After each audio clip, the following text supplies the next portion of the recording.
Assalamualaikum warahmatullahi wabarakatuh. Today, I will be presenting an overview of our paper entitled Sharia Offences at a Crossroads, Implications of the Nick-Allen Decision on the Jurisdiction and Status of Sharia Criminal Offences Enactment. This paper is on a major legal development in Malaysia, that is the Federal Court decision in Nick-Allen's case. This judgment, delivered in early 2024, has reopened the polemic and debates on over Malaysia's dual legal system.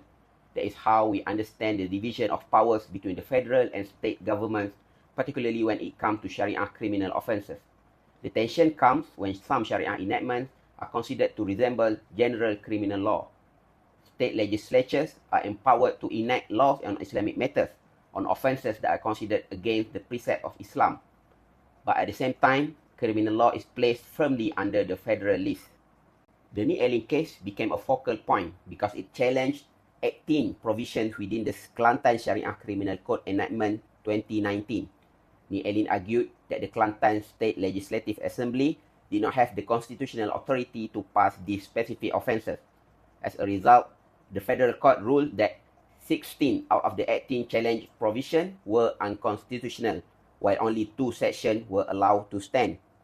Offences such as sodomy, sexual offences, gambling, fraud, and misuse of halal labels were annulled as they were deemed general criminal offences and not purely religious offences, while 2 provisions were maintained, that is selling or handling of Muslim children to non-Muslims or morally corrupt Muslims, and also work that could disturb the harmony of the religion of Islam.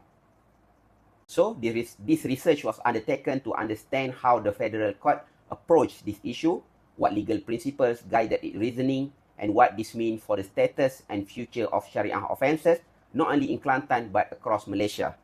Our paper used normative doctrinal legal research. The study relies on normative and doctrinal analysis, examining the case itself along with previous landmark decisions, constitutional provisions, and academic commentary. Our research found out that in arriving at this conclusion, the court emphasized a substantive, also known as a peace and substance approach. This means the judges did not look only at the label of the offences, but examine their true essence. If the core of an offence relates to general criminal law, such as sexual crimes, gambling, fraud, or offences affecting public order, then it falls under federal powers, even if it's religiously prohibited in Islam. So, in this case, only 2 provisions involving the safeguarding of Muslim children and the protection of Islamic religious harmony were found to fall squarely within state authority. A dissenting opinion did arise, argued that the petitioners did not have locus standi, meaning they were not directly affected and therefore should not have been allowed to bring the case. From these findings, we highlight several important implications. First, the decision clarifies the limit of state power, even though when it comes to matters related to Islam. State must ensure their Sharia law are truly religious in nature, linked to faith, morality, or Islamic institution, rather than general crimes. Second, the ruling has nationwide significance. Even though the case concerns Kelantan, any state Sharia Criminal Code enactment can now be tested using the same principle.